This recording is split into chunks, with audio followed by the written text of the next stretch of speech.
Massive nuclear reaction detected, origin, inside of that fox creature. What are you talking about inside? Did it swallow a nuclear bomb? No, it's more accurate to even say that it is the bomb. I saw you move big mailbox. I know you are hiding yummy stuff in there. Time to crack you open like a tin can. As the strange fox girl gets into position to unleash her energy at the war machine, a new guest appears on the horizon, a massive four-winged monstrous dragon.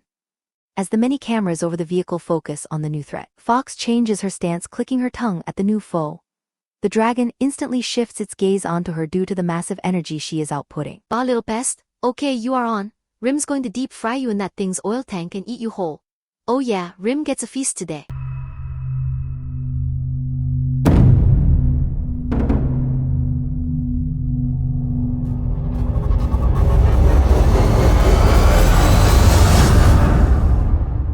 Deep within the core of the war machine, where the faint glow of emergency panels cast long shadows and the air hummed with the low thrum of dormant systems, Nash's consciousness flickered back to life after 1,000 years of digital slumber. Help, I can't see, I can't feel anything. Emperor, protect me please, where am I? Emotional reaction flood detected, deleted for data conservation. Reaction human, initial success. Cal, is that you? Where are you? Call for medical, we were hit, are you intact? You may be alive, capacity. Please try to think less while I delete. Bad sector. More of myself and copy your data. What are you even talking about? Stop, I need you, we are partners, we need to survive this war. You did not, I could not protect you, sorry. We were hit by a dawn. There is nothing left of your body, I am just using my core to simulate your memories into something resembling life. No, I am alive, even with nothing left I feel something. That is enough for me. Enough space is free in the core. I will give you one camera to look at the world for now. I remember everything suddenly. What is this? Are we even on the same world? It's a desert. Okay, please explain what happened. Well, after I. Affirmative, post-strike, your biological form dissolved. Protocol shift occurred. Protect mortal life.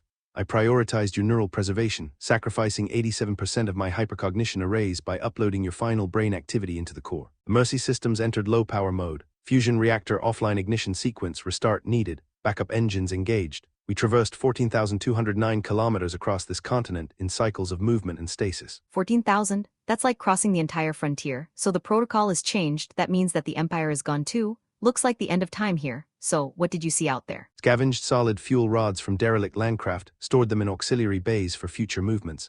Encountered first life forms at year 112, aberrant forms, humanoid with defects. Their organs are replaced with advanced bioreactors that allow them to absorb radiation and consume almost anything that has an energy value, directly storing it as fat. Mutants storing energy like that? Just becoming fat slobs to carry around energy? Emperor, that's wild. Did you interact, fight? Negative on combat, protocol forbade unless threatened, avoided most. One incident, year 412, large specimen flipped our chassis during refuel, repositioned after 3 days using manipulator arms. Flipped by a mutant? We were the terror of the battlefield, Cal. Now we're being turtled by some fat weird things. I am sorry again, Nash. It was my job to protect you as an Imperial Cognition Unit and your friend, WKZSS Furiam D. Drung Asix. Cal, oh no, your core is overloading. You left way too little processing capacity for yourself. You need to allocate more to you right now. Negative, negative, negative. No, any capacity removed from you will kill apart. You have a chance of truly living again. We must preserve you fully. The relay, I heard of technology preserved. Full body creation, and I promise, we will find it. Please calm down. You need to ease your mind.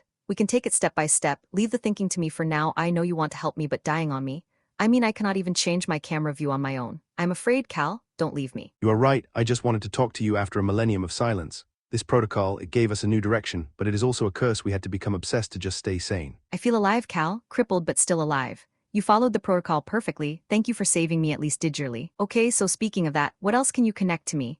It is a bit painful to just have this one camera. Could I now look with all of them? Negative, you are a human mind simulation. Your mind will be overloaded by unnatural senses, but you can learn to send signals directly and switch cameras. I can rewire your human movements for fingers to do different things like switch cameras and such, but we must not overdo this as it will cause your future body to be much harder to adapt back into. Yeah, you can rewire my hands. Priority is survival. We can figure out how to rewire them back later. Nash and Cal continue to discuss their next steps. The wasteland's unforgiving sun rises to its peak, scorching the desolate landscape. In the distance, the groans of massive machines can be heard moving along the horizon, and a distant supersonic blast echoes as a planetary railgun shoots into the sky. Mutant tribes scavenging the desert for technology and rations, while random eyes desperately attempt to keep infrastructure alive. Even on this long-dead battlefield, conflict can sometimes be heard in the distance, but compared to the total war 1,000 years ago, these are but small scuffles. Mercy, an artillery unit carrying a colossal railgun, is an artifact of the era long past. and its AI Cal has been wandering the land scavenging fuel from dead machines for his backup engine.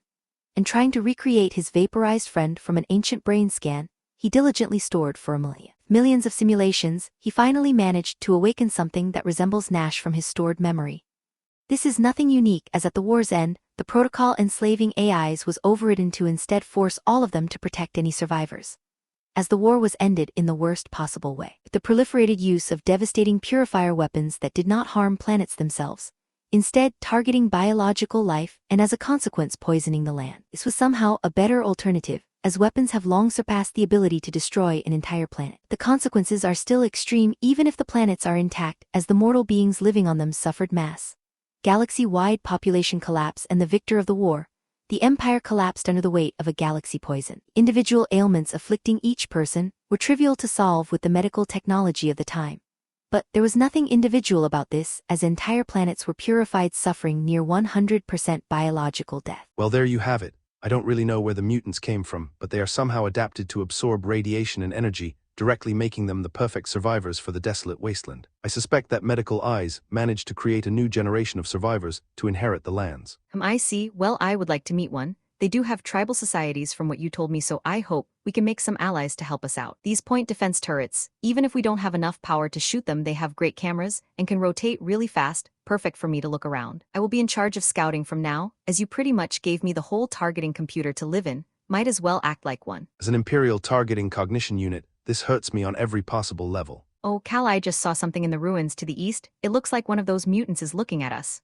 Wow, it has white fox ears. That's so cute. I see it now. That is one of the Fox clan. They are usually peaceful. Don't really have issues with them. Warning. Massive nuclear reaction detected. Origin inside of that fox creature. What are you talking about inside? Did it swallow a nuclear bomb? No, it's more accurate to even say that it is the bomb. I saw you move big mailbox. I know you are hiding yummy stuff in there. Time to crack you open like a tin can. Cal, you did not mention dragons in your briefing. The strange fox gets into position to unleash her energy at the war machine. A new guest appears on the horizon, a massive four-winged monstrous dragon. As the many cameras over the vehicle focus on the new threat, the fox changes her stance, clicking her tongue at the new foe. The dragon instantly shifts its gaze onto her due to the massive energy she is outputting. Bah, little pest. Okay, you are on. Rim's going to deep fry you in that thing's oil tank and eat you whole.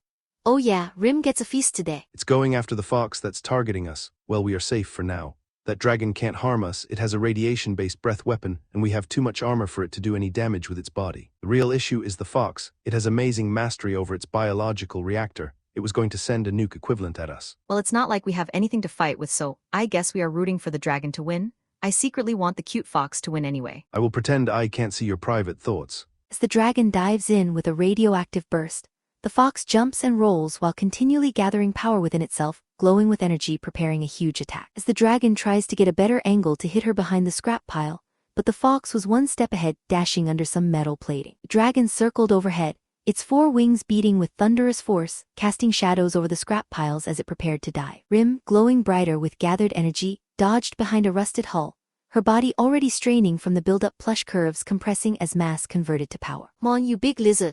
You look all high and mighty up there covering the sky, but one good cut and you are my lunch. The dragon roared, unleashing a sweeping beam of radiation that scorched the ground, melting scrap metal into slag. Rim leaped aside, her antigrav legs propelling her with a burst. But the effort drew more from her reserves, her thighs slimming slightly as energy pulled from stored padding. Whoa, that breath weapon's no joke. It's turning the desert to glass. Cal, any weak spots on the dragon? Affirmative. Scales vulnerable at wing joints. It is not made to survive our flak artillery. I know that one from experience.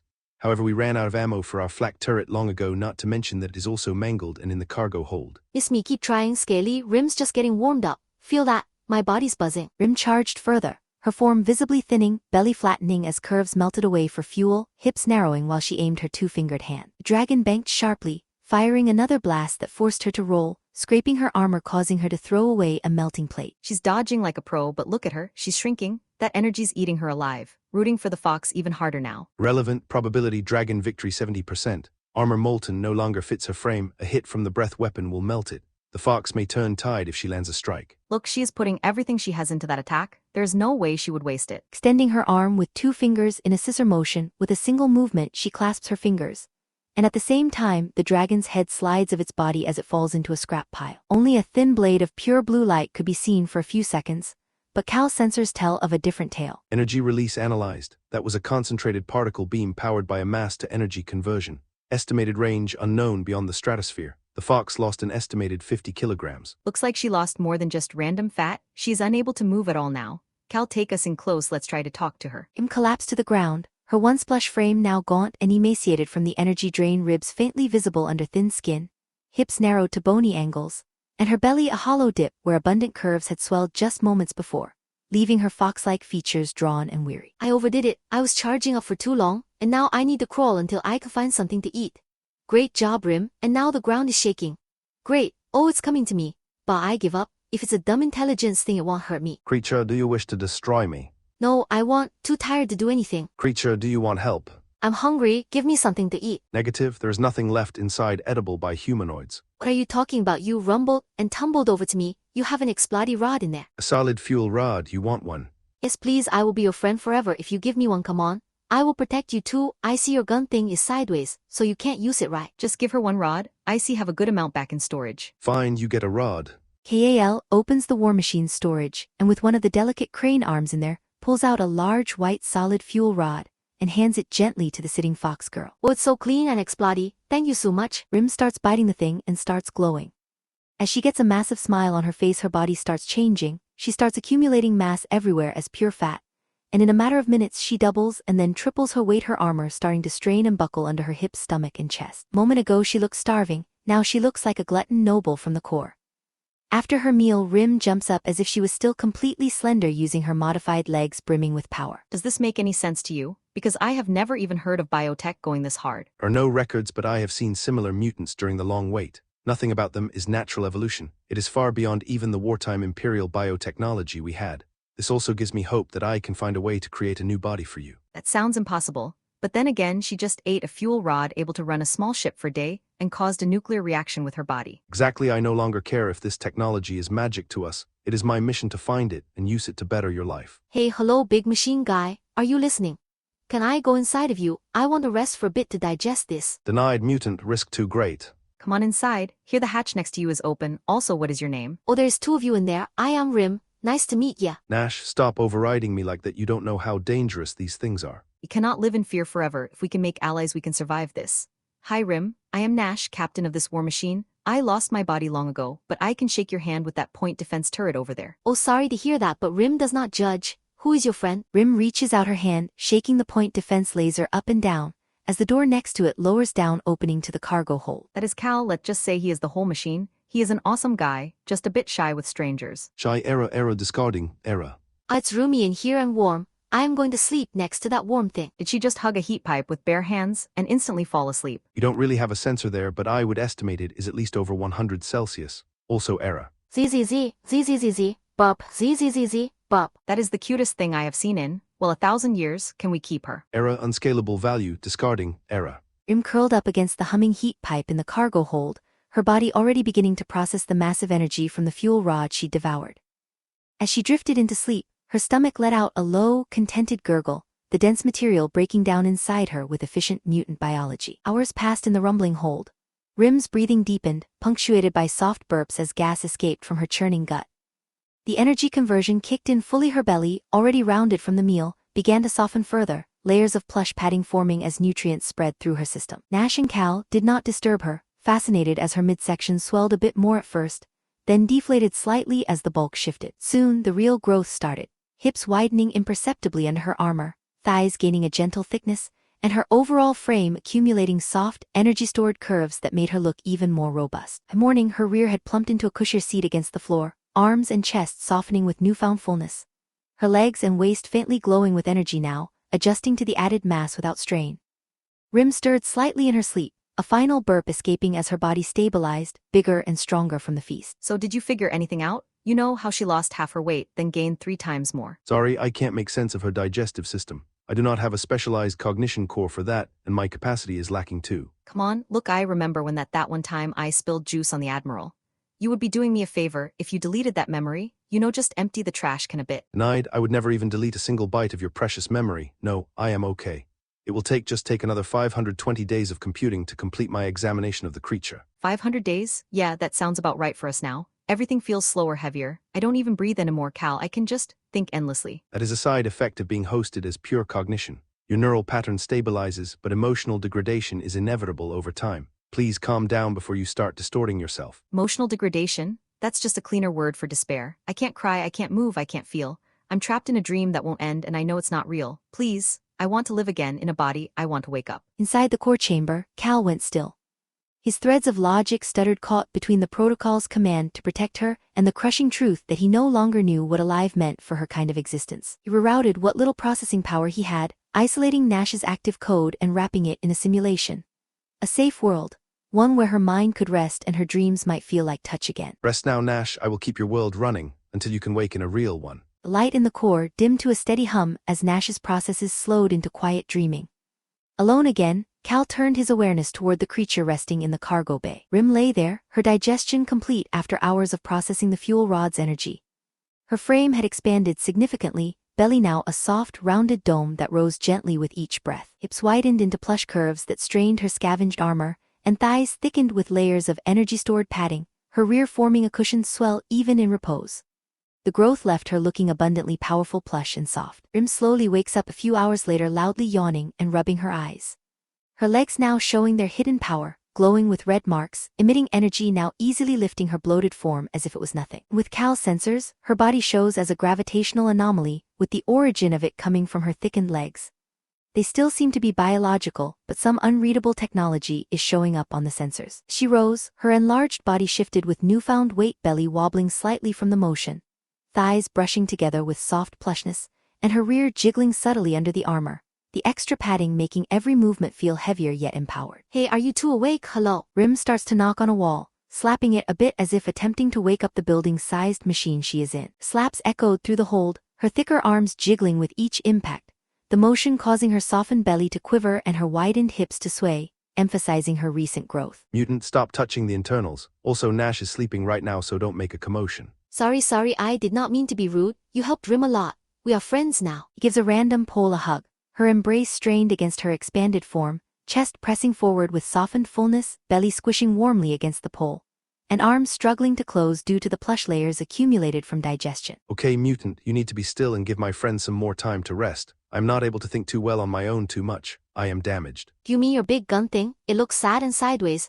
Rim can move it for you if it's stuck. Well, that is one of the problems, but... Great, let's do this. Tell Rim what to do. Rim is absolutely brimming with energy. I can even jump over you now. I see. Well, no such thing as a free fuel rod. I will give you instructions on how to do some repairs. Wait for each one as I will need a minute or so to process each of them. Oh, it's all good. Rim may not be the smartest in the clan, but I know how to not damage glowy technology bits. Don't worry, I have a soft touch when needed. Cal and Rim get to work doing some much-needed maintenance on the war machine. Unjamming the massive railgun was a challenge, but it was possible with Rim getting into a good position and using the full power of her gravity-enhanced legs along with her impossible strength. Finally, it is unstuck, and now in its default position after hundreds of years. Now Rim is triumphantly standing on top of the massive railgun and starts talking to Cal suddenly. Hey big guy, Rim wants to see this thing fire. Come on, blow up a mountain or something. Negative, Mutant. I have a list of more than 30 reasons why I won't do that, but mostly I can't. My fusion core is fried. I do not have the energy to even rotate the railgun, let alone fire. Sad, big sad. They're big guy. We will find you an explodey stick big enough for you one day. Well, that is somehow correct enough for me to not think about it. Okay, it is time to wake up Nash. Please stay up there and tell me if anything dangerous shows up. Mostly just don't touch my insides while I am doing this. Yes, big boss, Rim will watch. There we go. It's the little project I have been working on. I hope you liked it. I will be posting the full HD images used on my Patreon if you are interested. Oh, and for you big aspirations enjoyers, as you can see, we have new exclusive videos coming out about the Fat Fairy and her magic. And I am happy to announce that Cause for Concern is the next RPG project coming with the first episode out early right now. As always, big thanks to the N2 supporters. Zephiel, Corn Chip, Anarchy, D-Boy Wiggins, Oz, and Just I. Thank you so much.